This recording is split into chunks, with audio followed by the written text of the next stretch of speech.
नमस्कार मंडळी, मी शर्मिला तुमच्या सगळ्यांचं खूप खूप स्वागत करते शर्मिलास किचनवरती. चला तर आज आपण बनवणार आहोत शेवग्याची शेंगाची रस्सा भाजी. तुम्हाला ही रेसिपी आवडली असेल तर चॅनलला प्लीज सबस्क्राईब करा.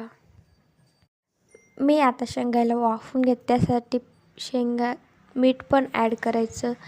शेंगा वाफवून झालेले आहे. आता आपण फोडणी देऊया. त्यासाठी मी घेतलेले आहे 2 चमचे तेल,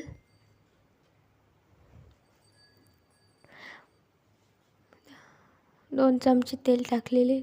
आता ॲड करायचं जिरं. आता जिरं छान तडतडू द्यायचं. मग ॲड करायचं टोमॅटो, एक छोटा टोमॅटो. तुम्हाला नक्कीच ही रेसिपी आवडेल, एकदा नक्की ट्राय करा.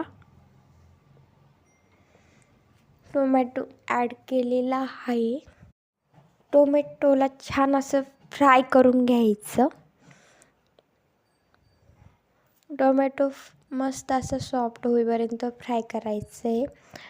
गरमी तर एवढी वाढलेली आहे, किचनमध्ये आलं की स्वयंपाक करायला पूर्ण घामघाम होतो. एवढी जास्त गरमीत रेसिपी शूट करावं लागते. प्लीज चॅनलला सबस्क्राईब करा, मला सपोर्ट करा प्लीज. छान असा टोमॅटो फ्राय करून घ्यायचा आहे, मस्त असा फ्राय. आता आपण ॲड करणार आहोत मसाले. त्यासाठी इथं 2 चम्मच लाल तिखट नाही, त्यासाठी 2 चम्मच ॲड केलेली मी. आता ॲड करायची आहे हळद आणि छान असं मिक्स करून घ्यायचं आहे सगळं.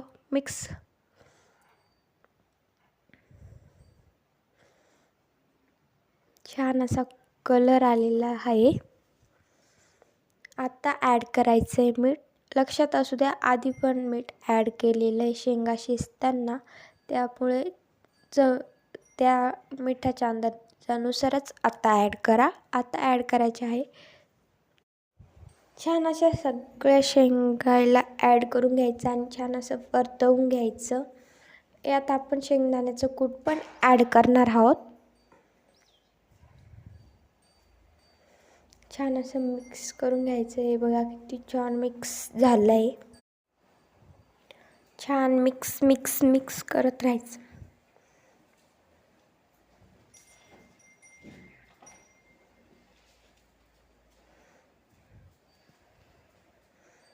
छान असं मिक्स करून झालं की आपल्याला इथं छान पाणी ॲड करायचं आहे. इथं मी पाणी ॲड केलेले आहे. आता फक्त आपल्याला उकळीच आणायची, कारण शेंगा ऑलरेडी शिजवून घेतलेल्या आहेत. इथं थोडा वेळ उकळी आली की आता थोड्या वेळाने कूट टाकायचं आहे. शेंगदाण्याचं कूट ॲड करायचं आहे. शेंगदाण्याच्या कूटाने काय होतं, मस्त घट्ट होते ती रस्सा भाजी. छान असं शेंगदाण्याचं कूट पण हलवून घ्यायचं आहे.